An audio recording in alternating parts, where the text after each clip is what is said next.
نعمت کون سی ہے؟ کس نعمت کی بات کی جا رہی ہے ان سب نعمتوں کے بعد؟ نعمت کون سی؟ جو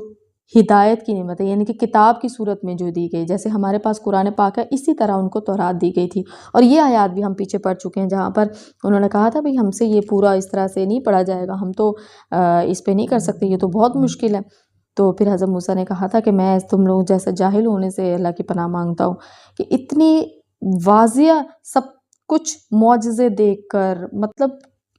ہم اگر سوچتے ہیں اس وقت کے لحاظ سے جا کے سوچتے ہیں کہ معجزے اپنی آنکھوں سے دیکھ کر کیسے مکر سکتے ہیں، تو انہوں نے کیا کہ انہوں نے ہدایت جیسی نعمت کے مل جانے پر بھی اس کو بدل ڈالا۔ انہوں نے تورات میں تبدیلیاں کی، تورات کو بدلا، پھر اس کے بعد انہوں نے اپنی جو نعمتیں ان کو دی گئی تھیں، ان کو ایمان کی نعمت دی گئی تھی، اس کو بھی انہوں نے چینج کر دیا، اس پہ بھی انہوں نے کفر کر دیا، ٹھیک ہے، اور دنیا کو اپنا لیا اور اپنی جو آخرت ہے وہ خراب کر دی۔ تو اللہ تبارک و تعالیٰ نے یہاں پر بنی اسرائیل کے بارے میں بتایا اور ان سے کہا کہ پوچھیں ذرا ان سے، ان کو نعمتیں نہیں ملی تھیں، تو کیا ان نعمتوں کے بعد انہوں نے اپنی اس دین کو، اس ایمان کو سنبھال کے رکھا؟ نہیں رکھ سکے وہ سنبھال کے۔ اور آگے ہے کہ وہ جان لے کہ اللہ تعالیٰ بھی سخت عذابوں والا ہے، فَإِنَّ اللَّهَ شَدِيدُ الْعِقَابِ، سخت عذابوں والا ہے، کہ سب کچھ واضح کر دیا، دے دی، ہدایت کی کتاب بھی دے دی، ایسے پھینک نہیں دیا دنیا میں کہ ہاں ٹھیک ہے اب تمہیں صحرا سے نکال آئے ہیں تو اب تم اپنی زندگی گزارو، ان کو کتاب دی ہے، لیکن اس کے باوجود انہوں نے کیا کیا؟ انہوں نے نافرمانی کی۔ آیت نمبر 212 آگے دیکھ لیتے ہیں، آیت نمبر 212، زُيِّنَ لِلَّذِينَ كَفَرُوا الْحَيَاةُ الدُّنْيَا وَيَسْخَرُونَ مِنَ الَّذِينَ آمَنُوا وَالَّذِينَ اتَّقَوْا فَوْقَهُمْ يَوْمَ الْقِيَامَةِ وَاللَّهُ يَرْزُقُ مَن يَشَاءُ بِغَيْرِ حساب۔ کافروں کے لیے دنیا کی زندگی خوب زینت دار ہے اور وہ ایمان والوں سے ہنسی مذاق کرتے ہیں، حالانکہ پرہیزگار لوگ قیامت کے دن ان سے اعلیٰ ہوں گے۔ اللہ تعالیٰ جسے چاہتا ہے بے حساب روزی دیتا ہے۔ اب یہ دیکھیں یہاں پر کافروں کے لیے کیا لفظ استعمال کیا گیا ہے کہ دنیا کی زندگی ان کے لیے، ان کی دنیا کی زندگی کو ان کے لیے جنت بنا دیا۔ ایک حدیث بھی ہے نا کہ یہ دنیا مومن کے لیے جو ہے وہ قید خانہ ہے اور کافر کے لیے جو ہے وہ جنت ہے، باغ ہیں اس کے لیے یہاں پر، ٹھیک ہے۔ تو یہاں پر کافروں کا ذکر کیا جا رہا ہے کہ اس دنیا کی زندگی کو وہ سمجھتے ہیں کہ بس یہی زندگی ہے، اس سے آگے کوئی زندگی نہیں، تو جو کچھ کرنا ہے وہ اسی زندگی میں کر لیں، اور وہ کیا کرتے ہیں؟ ایمان والوں سے ہنسی مذاق کرتے ہیں۔ اب یہ بات کی جا رہی ہے جب قریش کے لوگ دیکھتے تھے کہ جو روسائے قریش تھے وہ دیکھتے تھے کہ جو غریب غربا لوگ ہیں وہ زیادہ ایمان لا رہے ہیں، آپ صلی اللہ علیہ وسلم کے آس پاس بیٹھے ہوتے ہیں اور وہ ایمان کی باتیں سن رہے ہوتے ہیں، تو آپ صلی اللہ علیہ وسلم اور ان کے بارے میں بھی کہا کرتے تھے یہ تو غریب لوگ ہیں، یہ اگر اللہ تعالیٰ ان سے اتنی محبت کرتے ہیں تو پھر ہماری جیسی آزائشیں اور ہماری جیسی دولت ان کے پاس کیوں نہیں ہے؟ تو اللہ تبارک و تعالیٰ یہاں پر کیا بات کر رہے ہیں کہ پرہیزگار لوگ قیامت کے دن ان سے اعلیٰ ہوں گے۔ پرہیزگار لوگ ان کے تقوی اختیار کرنے والے، برائیوں سے،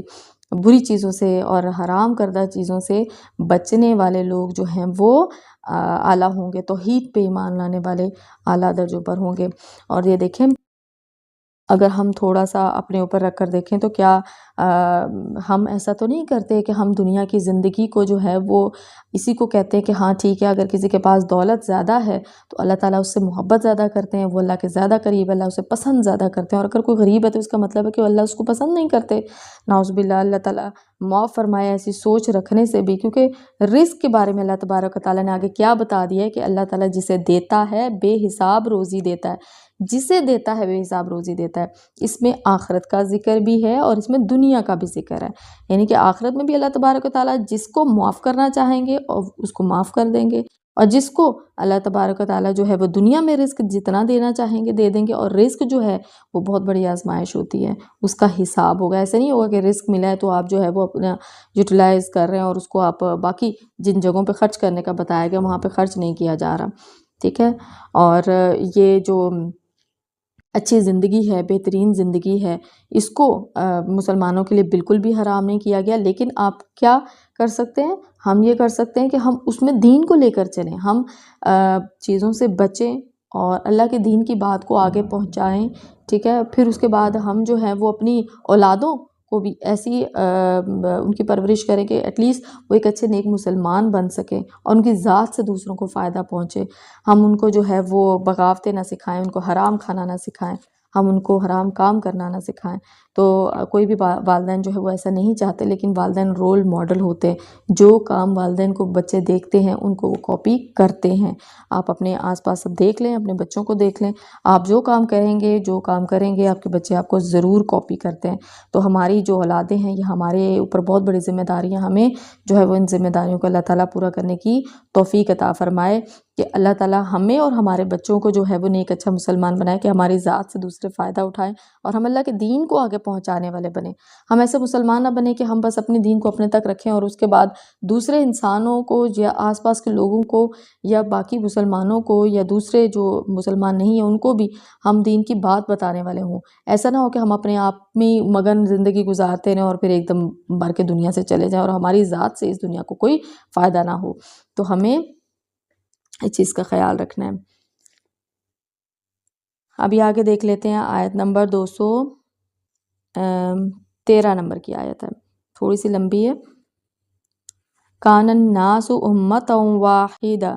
فبعث اللہ النبیین مبشرین ومنذرین وانزل معهم الکتاب بالحق لیحکم بین الناس فیما اختلفوا فیہ وما اختلف فیہ الا الذین اوتوہ من بعد ما جاءتہم البینات بغیا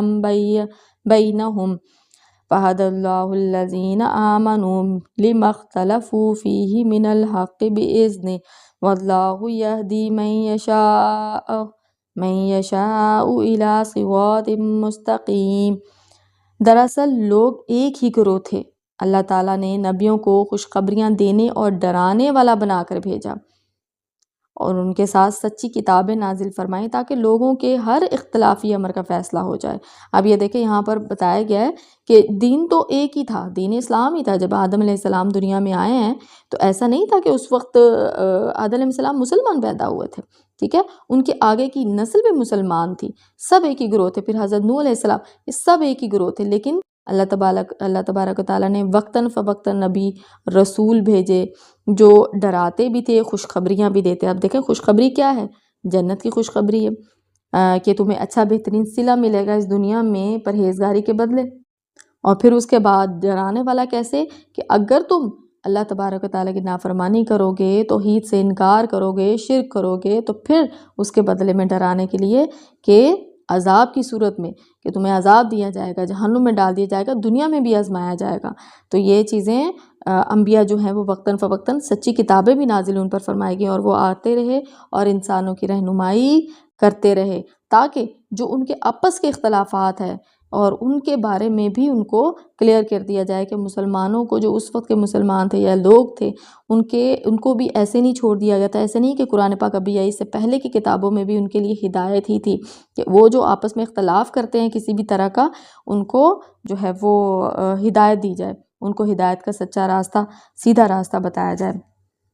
لیکن اس کے بعد کیا ہوا؟ وقتاً فوقتاً کہ انسان جو ہے وہ، ہم آگے والی آیت کا ترجمہ پہلے پڑھ لیتے ہیں، اسی آیت کا حصہ ہے، اور صرف انہی لوگوں نے جو اسے دیے گئے تھے اپنے پاس دلائل آ چکنے کے بعد بھی آپس کے بغض و عناد کی وجہ سے ان میں اختلاف کیا، یعنی کہ وہ آپس میں بھی انہوں نے اختلاف کیے۔ اگر وہ آپس میں اختلاف کرتے تھے، پھر وہ شیطان کا اس میں بڑا رول تھا، شیطان وسوسے ان کے دلوں میں ڈالتا رہا، اور آپ کو معلوم ہے اچھی طرح سے کہ حضرت نوح علیہ السلام کے زمانے میں جو شرک ہے اور بتوں کی پوجا ہے وہ پیک پر تھی، اس وقت وہ ان چیزوں میں پڑ چکے تھے، اور آپس میں بھی انہوں نے جو ہے وہ اختلافات تھے ان کے۔ تو یہاں پر اس چیز کو کلیئر کیا گیا کہ بیسیکلی وہ شیطان کی باتوں میں آ کر وہ اختلافات میں پڑ جاتے تھے۔ اور آگے کی اسی آیت کا اگلا حصہ ہے کہ اسی لیے اللہ پاک نے ایمان والوں کی اس اختلاف میں بھی حق کی طرف اپنی مشیت سے رہبری کری۔ اب یہ دیکھیں بہت ساری چیزیں ایسی ہیں کہ جس میں ہم کہتے ہیں یار، جب جن پر حق کھل چکا ہوتا ہے نا، وہ کہتے ہیں یار کامن سینس ہے، ان کو سمجھ کیوں نہیں آ رہی کہ یہ سامنے بت پڑا ہوا ہے، اس سے تم کیا مانگ رہے ہو، ٹھیک ہے۔ اب ہم کیا کرتے ہیں؟ ہم نماز پڑھتے ہیں، ہم دعا کرتے ہیں، تو ہمارے مائنڈ میں کیا ہوتا ہے کہ اس پوری کائنات میں اللہ موجود ہے، ہر جگہ اللہ موجود ہے۔ اور بتوں کو پوجنے والے کیا کرتے ہیں، وہ سامنے ایک بت رکھ لیتے ہیں اور پھر کہتے ہیں کہ یہ جو بت ہے یہ ان کی اللہ تعالیٰ کی صورت میں، اللہ تعالیٰ دنیا میں صورت میں آئے تھے اور ہم نے ان کی صورت بنا لی اور سامنے ان کو رکھ کے پوجنا شروع کر دیتے ہیں۔ کچھ اور نہیں تو ہندو کیا کرتے ہیں کہ وہ تو جو ڈاکٹر ہے اس کو ہی وہ اپنا خدا ماننا شروع کر دیتے ہیں اگر ان کا پیشنٹ ٹھیک ہو گیا۔ تو ہم مسلمانوں کو اور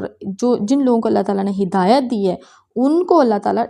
ان سارے اختلافات میں بھی اللہ تعالیٰ ہدایت دے کر ان کی رہنمائی فرماتے ہیں۔ اور یہ دیکھیں یہاں پر سب سے پہلے آپ لوگ سمجھ دیں کہ جیسے جو یہودی تھے، یہودی جو ہے وہ ہفتے کے دن کو بڑا مطلب ان کا ہفتے کا دن ان کے لیے بڑا معزز دن ہوتا تھا۔ پھر اس کے بعد نصارہ نے جو ہے وہ اتوار کا دن چوز کر لیا تھا، ٹھیک ہے، اپنا مقدس دن قرار دیا تھا۔ تو مسلمانوں کو اللہ تبارک و تعالیٰ نے جمعے کا دن دیا، اور کتنا خوبصورت دن ہوتا ہے کہ سب غسل کرتے ہیں اور ساری سنتیں پوری کر کے، اور پھر وہ جمعے کی نماز اور وہ خطبہ ہوتا ہے، اور کتنا خوبصورت ایک ایسے عید جیسے سما ہوتا ہے۔ جن کے گھروں میں چھٹی ہوتی ہے جمعے والے دن شلوار قمیض پہن کے خوبصورت سا لباس پہن کے خوشبو لگا کر پھر جمعے کی نماز پڑھنے جاتے ہیں۔ تو اللہ تبارک و تعالیٰ نے مسلمانوں کو جمعے کا دن دے دیا۔ پھر اس کے بعد اب جیسے حضرت عیسیٰ علیہ السلام ہے تو ان کا آپ کو معلوم ہے تو ان کی کیا کی گیا تھا، ان کو بھی ان کی تکذیب کی گئی، ان سے انکار کیا گیا، اور ان کی والدہ کو جو ہے ان پہ بھی بہتان لگائے گئے۔ اور عیسائیوں نے کیا کیا، عیسائیوں نے تو ان کو خدا ہی بنا ڈالا، بیٹا بنا ڈالا، الہ بنا ڈالا۔ اور پھر اس کے بعد اللہ تعالیٰ نے مسلمانوں کی کیسے رہنمائی فرمائی، مسلمانوں کو اللہ تبارک و تعالیٰ نے بتا دیا کہ یہ نبی ہے، ٹھیک ہے۔ اور اسی طرح سے حضرت ابراہیم علیہ السلام کے بارے میں بھی ان میں اختلاف تھا، ایک نے ان کو کسی نے یہودی بنا دیا تو کسی نے ان کو نصرانی بنا دیا۔ تو مسلمانوں کو بھی اللہ تعالیٰ نے پھر ہدایت کی بتایا، ہدایت دی اور رہنمائی فرمائی کہ یہ نبی ہے۔ تو یہ ہوتا ہے کہ حق کی بات جو اختلافات کے بیچ میں، یہ یہود نصارہ اور مسلمانوں کے بیچ میں جو اختلافات ہے اس میں اللہ تبارک و تعالیٰ نے ہدایت جن کو دی وہ مسلمان تھے، ان کو سیدھا بتایا کہ ہاں یہ چیز جو ہے یہ ٹھیک ہے، اور اس کو دماغ مانتا ہے۔ تو بہت ساری چیزیں ایسی ہوتی ہیں بے شمار، میں کہتی ہوں اللہ تعالیٰ کی طرف سے۔ اب یہ دیکھیں آگے کیا ہے، میں یہ شاء الی صراط مستقیم، اور اللہ جس کو چاہے سیدھی راہ کی طرف رہبری کرتا ہے، یعنی کہ اللہ تبارک و تعالیٰ جس کو چاہے، ہمیں ہدایت مانگنی چاہیے، مانگنے سے ملتی ہے، لیکن اللہ تعالیٰ کی مرضی کے بغیر نہیں ملتی۔ تو اللہ تعالیٰ جس کو چاہے سیدھی راہ کی طرف اس کی رہنمائی فرما دیتے ہیں۔ یہ آیت ہمیں جو ہے نا سوچنے پہ مجبور کرتی ہے کہ کیا ہم ہدایت میں ہیں، کیا ہم واقعی اچھے مسلمان ہیں، ہمیں ہدایت مل چکی ہے۔ تھوڑا سا غور کرنا اس چیز پہ ہم نے شروع کرنا ہے کہ ہمیں واقعی اللہ تعالیٰ کی طرف سے ہدایت مل چکی ہے، کیا ہم اللہ کی پسند کے کام کر رہے ہیں، ہم اللہ کو پسند ہوں گے۔ بہت ساری چیزیں اس طرح کی ہمارے دماغوں میں آنی چاہیے اس طرح کی آیات کو پڑھ کے۔ آج کے لیے بس اتنا ہی، 213 نمبر کی آیت تک ہم کر پائیں، اور انشاءاللہ آگے ہم نیکسٹ ویک میں دیکھ لیں گے، جیسے جو ہے وہ ویک آئے گا تو انشاءاللہ کوشش ہوگی کہ ویڈیو نہیں آ جائے۔ ابھی کے لیے بس اتنا ہی، وما علینا الا البلاغ المبین۔